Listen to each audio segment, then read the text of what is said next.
یہ زبانی علم مدرسوں میں ملتا ہے،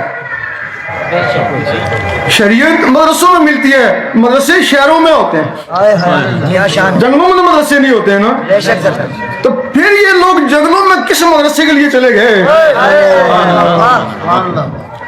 وہ جو دل والوں کے مدرسے ہیں وہ جنگلوں میں ہیں، جو زبان والوں کے مدرسے ہیں وہ شہروں میں ہیں۔ اب جس طرح یہ زبان اللہ اللہ کرتی ہے، اسی طرح وہ دل بھی اللہ اللہ کر سکتا ہے۔ لوگ کہتے ہیں ہم نے دل دیکھا ہے، گوشت کا لوتھڑا ہے، اس کی زبان ہی نہیں ہے، وہ اللہ نے کیسے کرے گا؟ وہ کہتے ہیں یہ درویشوں کا خیال ہے۔ اگر تمہیں یقین ہو جائے کہ واقعی تمہارا دل اللہ اللہ کر سکتا ہے تو تمہیں اس کے بغیر چین ہی نہ آئے، تم کہتے ہیں نہیں یہ خیال ہے۔ اور درویش کہتے ہیں نا کہ یہ جو تمہاری زبان ہے یہ بھی تو گوشت کا لوتھڑا ہے نا، اور یہ اللہ اللہ کیسے کرتی ہے؟ یہ دو جبڑوں کے درمیان گوشت لٹکا ہوا ہے اور وہ گوشت دو پسلیوں کے درمیان لٹکا ہوا ہے، یہ بھی گوشت اور وہ بھی۔ جب اللہ تعالیٰ نے جسم بنایا اس میں روح ڈالی، روح کی امداد کے لیے 6 اور مخلوقیں ڈالی جن کو لطائف کہتے ہیں۔ حدیث شریف میں باقاعدہ ان کے نام ہیں، قلب، روح، سری، خفی، اخفا، انا، نفس۔ کسی کا کام سوچنے کے لیے، کسی کا کام سونگنے کے لیے، کسی کا کام بولنے کے لیے، کسی کا کام چلنے کے لیے۔ وہ 7 مخلوقیں اس تمہارے جسم میں ڈال دیں، ان 7 مخلوقوں کی امداد کے لیے 9 جسے اور ڈال دیے، 16 مخلوقیں تمہارے جسم میں ڈال دیں۔ ایک مخلوق ہے جس کا نام ہے لطیفہ اخفا، وہ سینے کے درمیان میں۔ جس طرح یہ جن فرشتے ہیں نا، اس طرح وہ مخلوقیں ہیں جس کو سینس حواس خمسہ بولتی ہے۔ ایک مخلوق ہے جو سینے کے درمیان میں، وہ مخلوق بولتی ہے اس گوشت کے لوتھڑے کے ذریعے۔ اگر کسی کی وہ مخلوق نہ ہو تو ڈاکٹر کہتے ہیں زبان تو صحیح ہے، یہ بولتا کیوں نہیں ہے؟ انسانوں اور جانوروں میں ان مخلوقوں کا فرق ہے۔ اگر یہ مخلوق جانوروں میں ہوتی تو وہ بھی کچھ نہ کچھ بولتے ہیں نا، ان کے بھی گلے ہیں اور ان کے بھی زبانیں ہیں۔ اب وہ جو گوشت کا لوتھڑا دل ہے اس کو بلوانے کے لیے بھی ایک مخلوق ہے۔ عربی میں گوشت کے لوتھڑے کو فواد کہتے ہیں اور وہ جو مخلوق ہے اس کو قلب کہتے ہیں۔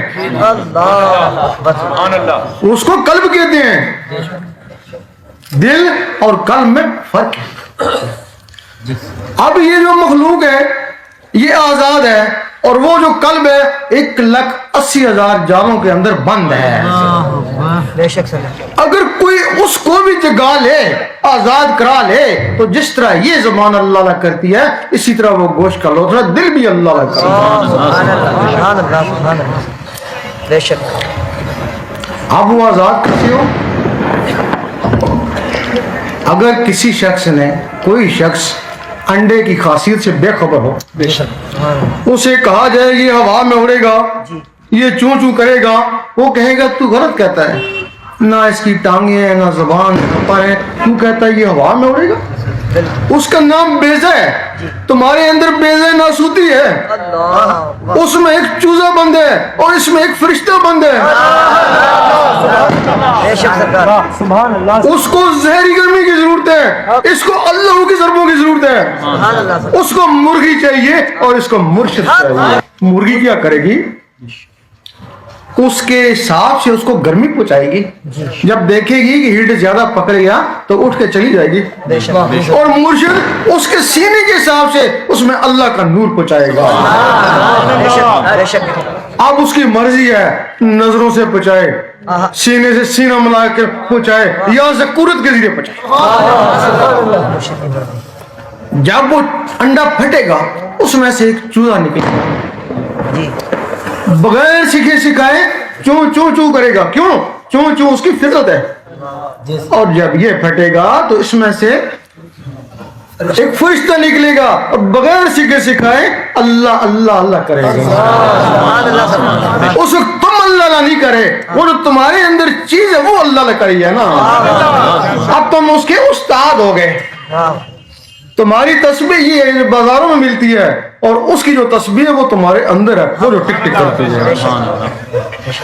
اب تم نے اس کو کہا کہ تو اس ٹک ٹک سا اللہ اللہ ملا, اب اس نے دل کی دھڑکن کے ساتھ اللہ اللہ ملانے شروع کر دی, کبھی ملی کبھی ہٹی. 3 سال کے بعد اتنا پختہ ہو گئی کہ تم ڈٹ کر سوتے رہے اور اللہ اللہ ہوتی رہی. اس اکثر سلطان بہر رحمۃ اللہ فرماتے ہیں, کچھ جاگتے سوتے ہو, کچھ سوتے ہو جاگتے ہو. کچھ لوگ ایسے ہیں جو جاگ کر ساری رات عبادت کرتے ہیں لیکن سوئوں میں شامل, اور کچھ لوگ بستروں پر سو رہے ہیں ان کے دل اللہ اللہ.